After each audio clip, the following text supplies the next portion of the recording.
Welcome to the Family Beacon podcast from Minnesota Family Council with hosts Grace Evans and Moses Brattrud.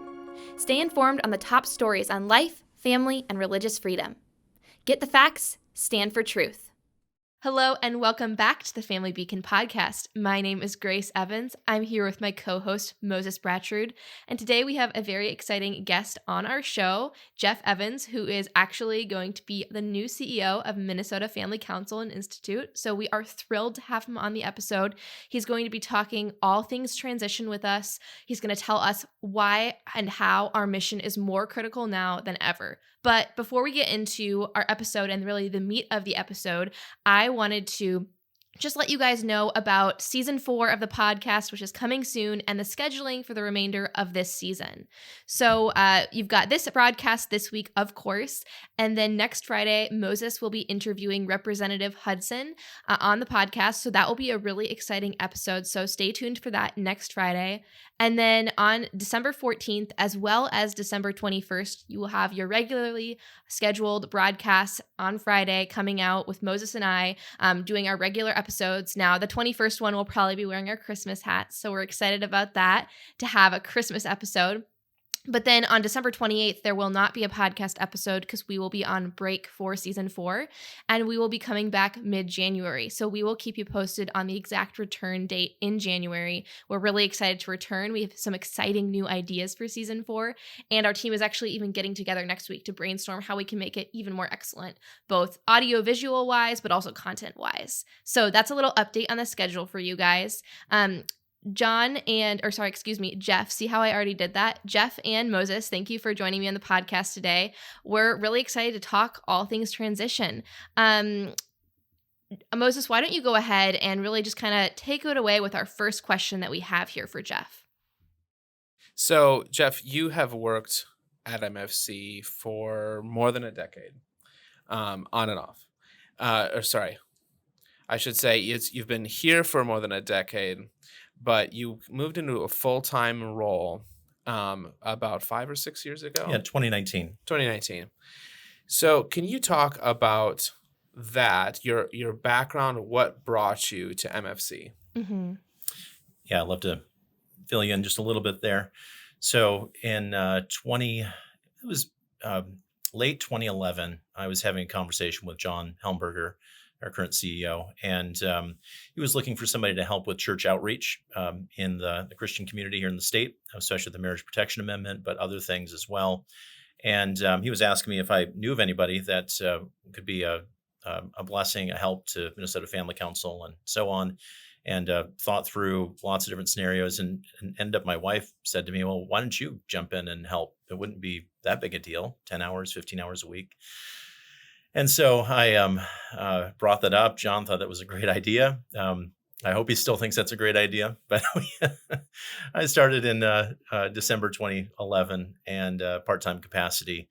And really one of the driving forces there was we want to treat the bride of Christ, the church, not as primarily a voting block to paw at, but rather to treat her as the bride of Christ. The church is a foundational institution that God's established. She deserves respect and honor. Just like government does, just like family does as well. And not that Minnesota Family Council was failing in that regard, but that is a danger that you just treat it like a political animal. It's not. It does have something to say to the political realm, but her mission is one that's bigger than just our country. And so kind of keeping that in place and all the different qualifications we could put there was important. Minnesota Family Council is very receptive to that. I did that for a number of years. And then all along, I had this burden for wanting to see something very gospel-centered done for our elected officials, something that is uniquely Christian that you really couldn't do without the gospel. And that kind of gave birth to Church Ambassador Network, which was not just entirely my idea. It was actually launched in another state prior to us adopting it here with their blessing and their encouragement. But it really fit with a number of things that I've been burdened with. Just seeing the absence of sometimes the absence of the church and its witness, its necessary gospel witness in the public square. So I came on in 2019 full time to launch that. I thought I'd go back to my church after 6 months after getting it off the ground, and instead ended up as a full-time director of that program. And now here I am. This is not what I expected, but I'm thrilled and excited. That's great. Jeff, tell us about that conversation you had with John a few years ago. You were sitting in his office. You shared this at our annual dinner this year to our audience there, but you were sitting down in John's office and you said something like, and you can correct me if I'm wrong, if I'm getting the wording wrong, but you said something like, do I need to go away or am I an asset here at MFC? Yeah, I just wanted to have a frank discussion with John. There are seasons of peaks and valleys in our not for profit, and always trying to assess: am I the right person, right fit? And so I wanted to have a frank conversation with John. I said, "Am I an asset, value add? If not, I can go away. It's fine. There's plenty of work to do in our church and such." And he laughed at me and he said, "Actually, I've been praying that the whole church thing wouldn't work out, so you could take over me someday." And uh, I guess his prayers have been answered. So here I am. And but I've appreciated John's leadership and his friendship over the years, as I know all of our staff has. He's somebody who is generous and kind, but also will have direct words like that too, and is always thinking ahead. So yeah, that was a number of years ago now, but that surprised me, but here we are. Like you said, it's dangerous. Sometimes if John is praying for you, you never know what might happen. Moses, I know we have another question for Jeff on this.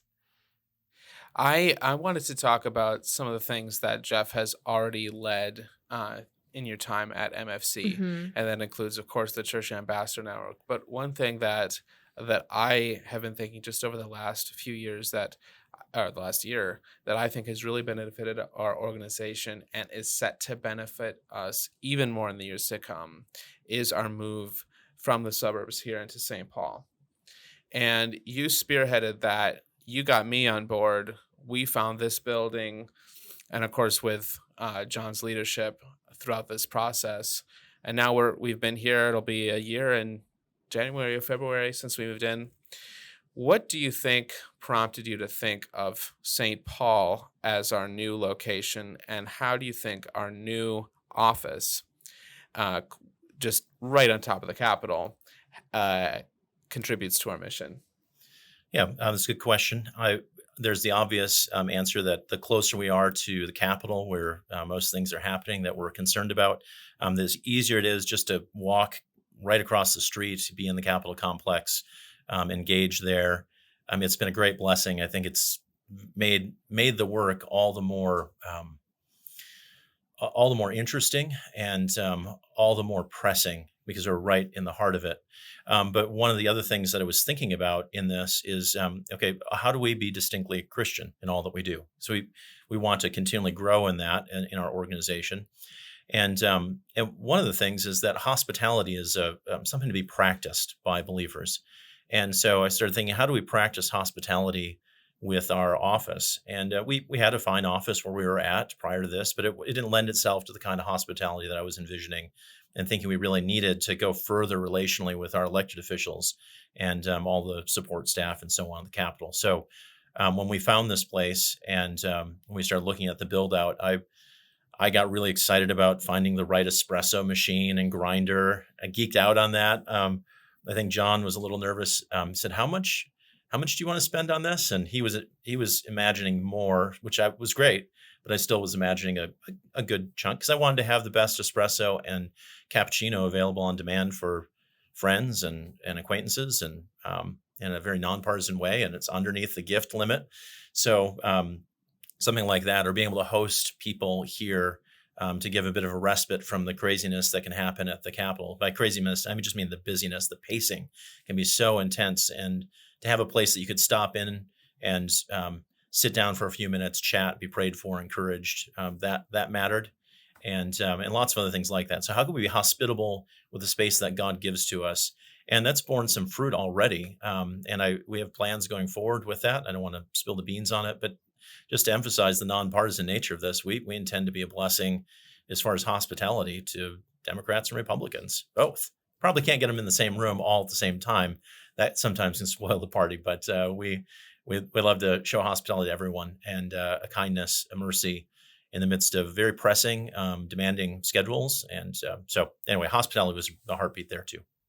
Yeah, I'm so excited about our new office space. I mean, it feels like we've been there only a short time, and It's already a year. And I just want to also thank Moses for all of his efforts in moving us from our old location, because Moses was really instrumental. Jeff, you cast the vision, and Moses really executed on a lot of the details. So I'm so grateful for our new space.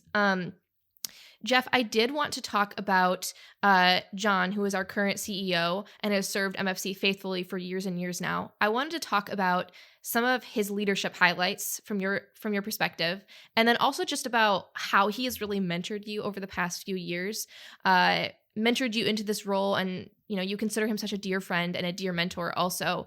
But John really brought MFC to be more gospel focused. So I was hoping you could speak to that. You could speak to his leadership highlights, which are of course in line with what I just stated about MFC becoming more gospel focused, and just how he's impacted you personally as a mentor.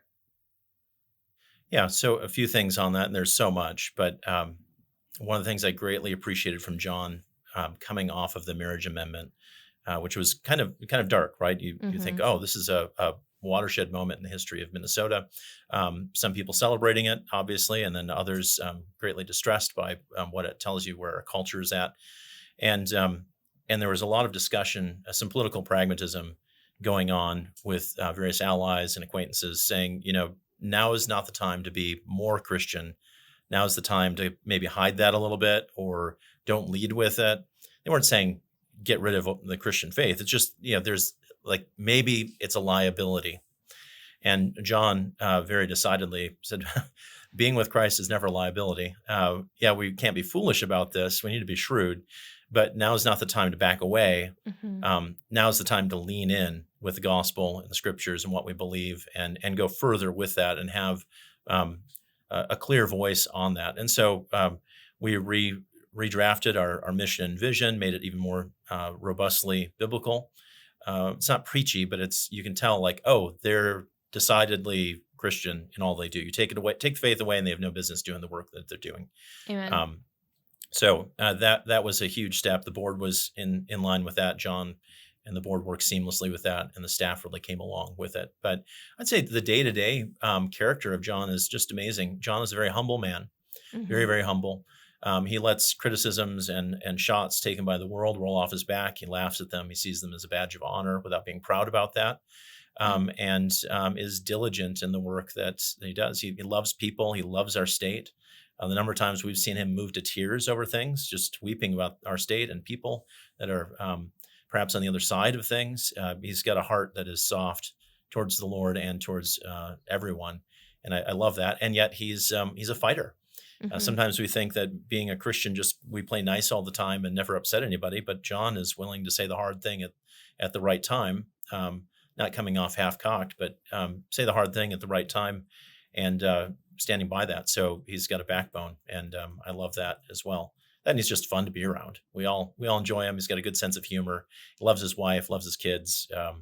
There's just all the things going on in his life just ooze out with joy before the Lord. And we need a lot of joy in the midst of the dark times, because it's easy to be a cranky cultural combatant, so to speak. And John is not cranky. John is filled with the joy of the Lord, and it's his strength. So many more things I could say there, but he's such a dear friend and been a great boss. As far as mentoring, a couple of years ago, he started bringing me under his wing with staffing decisions, being pulled into budgeting things, but just handing off practical day-to-day items, doing some fundraising together, meeting donors, and so on. That I've been kind of brought into that. There's still more to be done, but a couple of years ago, he was starting to involve me more, and his master plan was being hatched. So there you go. Jeff, do you want to follow up on that by giving us a sense of what you hope MFC will be able to do and achieve under your leadership? The things that may change, the things that may stay the same? Yeah, good question. There are a lot of things that we could say there. We don't want to give away the playbook, so to speak, but the trajectory that we're on about being more gospel-centered, kingdom-focused, that's going to increase. I think our joy in the midst of the dark times is going to increase as well. What the world wants us to do, and by saying the world, I don't mean that pejorative, mean sense, just biblically speaking, right? What the world wants us to do is to curl up and hide or apologize or get really mean and nasty and claw at people.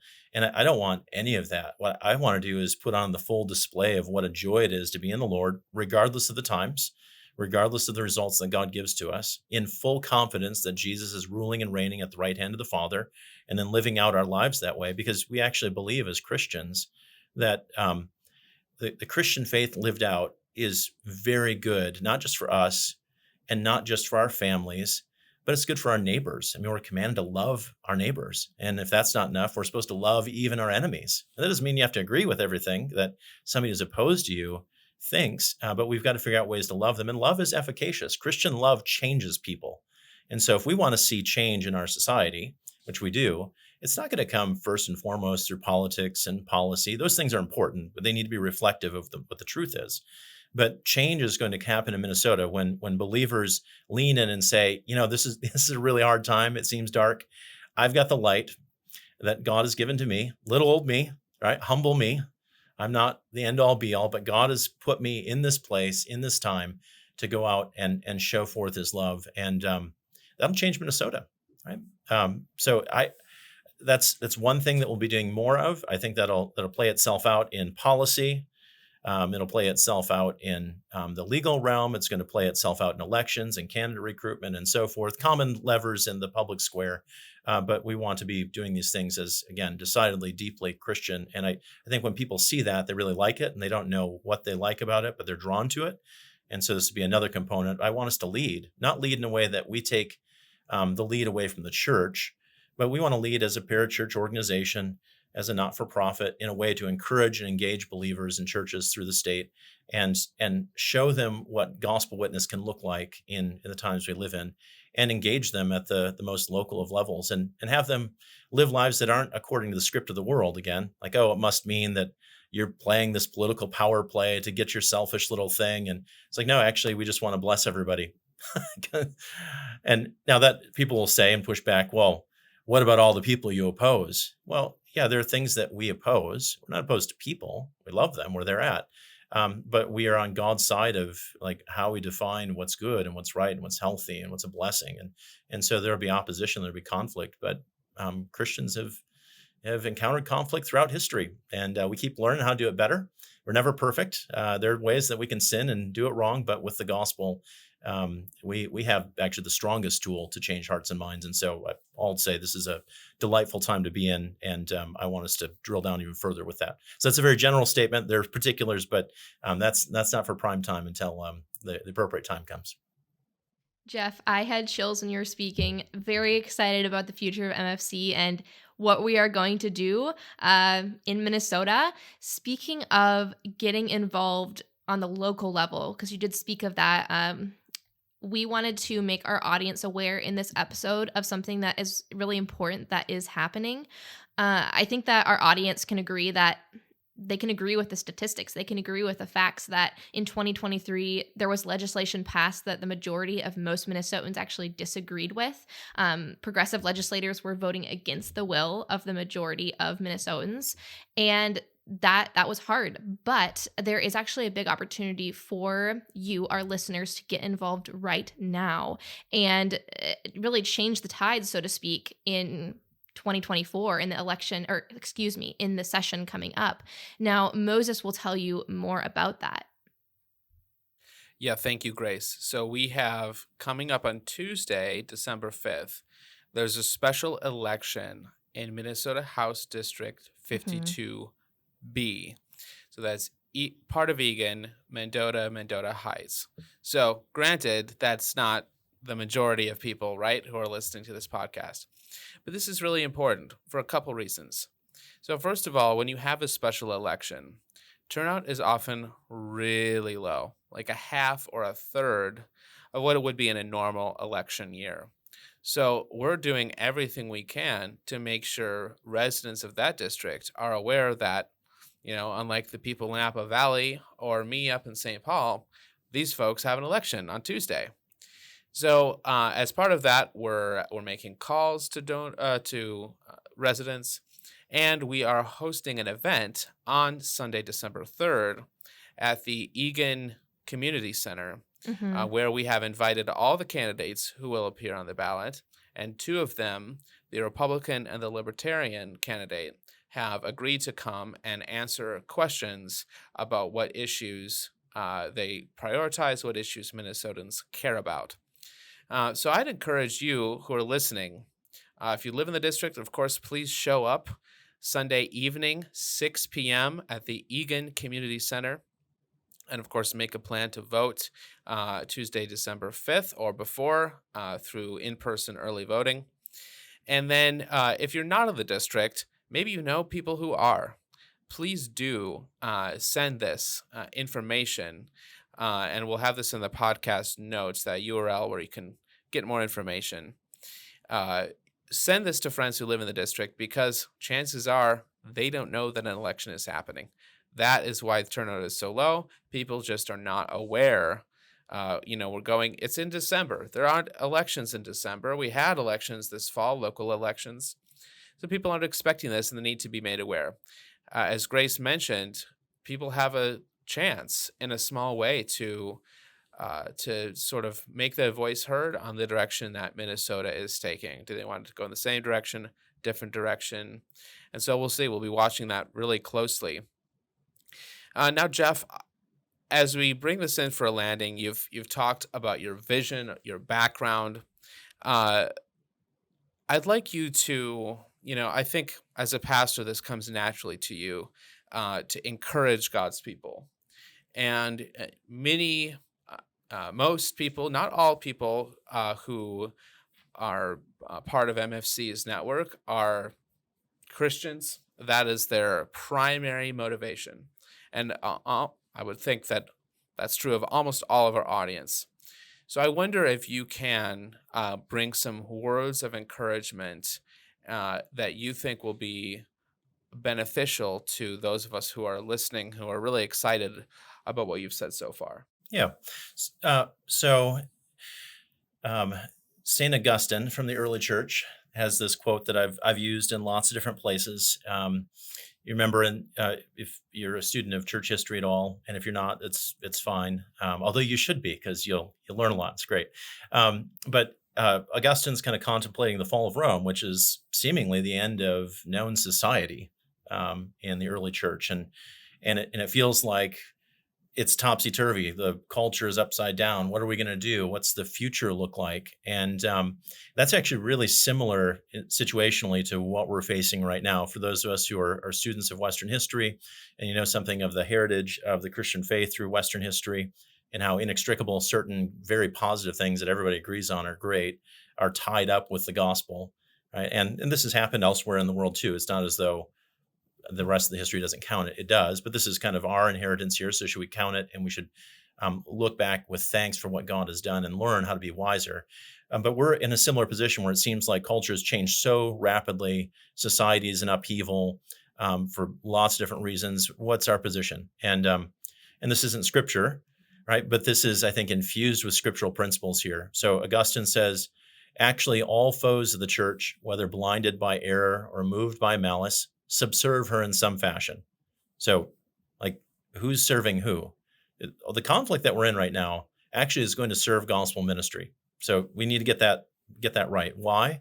Because it's underneath the command and reign of Christ. Like, his reign can't be broken. There's nothing that can be done to overthrow that. He is actually ruling and reigning. We believe that, right? So foes of the church must subserve her in some fashion. First, if they have power to do her physical harm, they develop her power to suffer. That's not popular, but we may have to suffer. But in suffering and suffering faithfully, God uses that and has used that in history. That means we might suffer legal harm as well. It's why we care about religious liberties and so on. You might be challenged in those things. But remember, this is going to serve ultimately the ministry of the church. If they oppose her intellectually, they bring out her wisdom. And we see this in early church debates about the person of Christ, the Trinity, and so on. When really pressed, and for our day and age, what does it mean to be a man or a woman? What is my foundational identity? There are actually deep and satisfying answers that the scriptures provide for this. And the church is the one to bring out the wisdom of God and explain it in such a way that we're not just like lambasting people with whom we disagree, we're actually showing them a better way and saying the things that you are most concerned about actually are far deeper than you thought. And the answer is way more satisfying than you thought. So again, this is the good and the loving thing. Since she must love even her enemies, her loving kindness is made manifest. That's hard. We like it on paper, but when it's push comes to shove that we have to love even our enemies, that we've got to show honor to everyone, that's hard. Like my heart knows how to be unloving and it knows how to be vindictive, but loving kindness is necessary. And whether she has to deal with him in persuasiveness of argument or the chastisement of the law, they bring into her power to do good. Right? God uses the state to do good. He uses the family to do good, very important institutions, but God especially uses the church to do good in society. And so when pressed up against it, when challenged, backed into a corner, even with humble believers like ourselves, God loves to use a ragtag people like that to completely upend whatever the plan was that the world has. He's done that continually through history, and he's going to continue to do that. And so what that looks like in Minnesota, I don't know exactly, but we've been here before.